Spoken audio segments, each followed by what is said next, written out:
Sickness is not an accident. If you question your belief, the belief starts to fall apart. The moment you question it, you have to 100% believe in order for it to be upheld. You start to question it, it starts to fall apart. Defenses are not unintentional. Sickness is not an accident, nor are they made without awareness. They appear to be unconscious because of the speed at which it's like, right, fast, which you choose to use them. In that second, that split second, even less, in a nanosecond, in which the choice is to use that, in which the choice is made, you recognize exactly what you would attempt to do, and then proceed to think that it is done. So there is a nanosecond of awareness. And I'm going to tell you what, I have slowed this down in my own life, and I've seen the moment I chose by the thought in my mind when I chose the sickness. And so if you do this, you can do it too.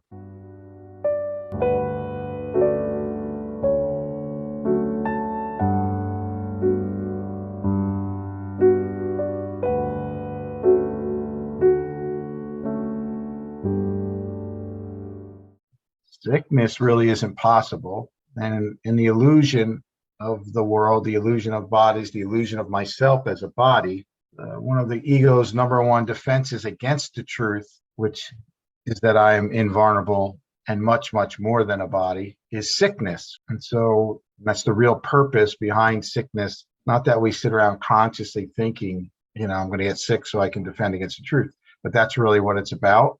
And so it is possible to completely release sickness or illness in every form that it shows up, including forms of time where the body seems to get old and decrepit and sick. All that's part of our defense against truth.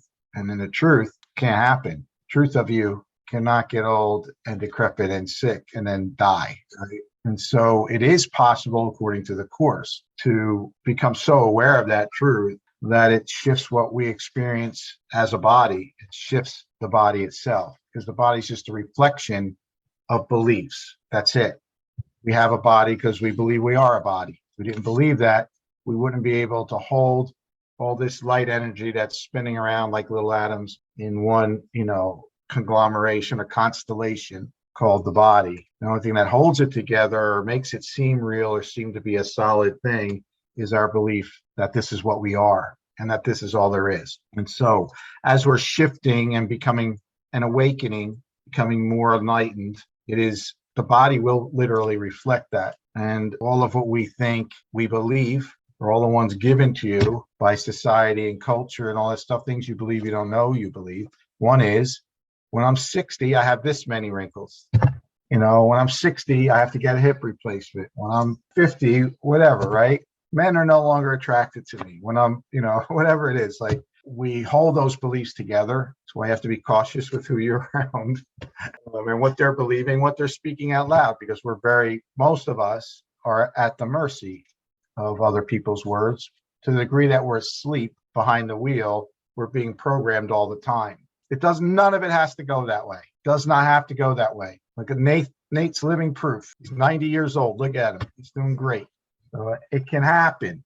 It can all happen. So none of it's real. If none of it's real, it's all happening as a reflection of our thoughts. Then think about what that means, what that truly means for your health or any diseases and all that stuff. All the things we think we're at the effect of and we're so frightened by, it's the fear of it that causes it.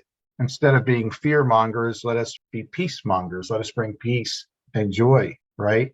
So that's possible too. It's possible to be that and to surround yourself with that and literally have a different world right in the middle of the world that seems to be something else. You've already done it. You've already done it many times. Think of a period. Anybody ever had a long period of depression, sadness, grief, anxiety? Has anybody had any of those maladies? I have. It's like stuff they would consider serious, right? Like they want to medicate you and all that. But even in the middle of that, something was funny and you laughed. You didn't want anybody to see you because, no, I'm depressed. They can't see it, but you found it funny. Like, and you couldn't deny it. Like something, at least for a moment, was different. The only thing that really changed was your mind. And so you weren't able to hold on to whatever it was. That energy shifts and your body reflects that in its chemistry. and a healing chemistry is produced, but ultimately it's your mind generating all of it.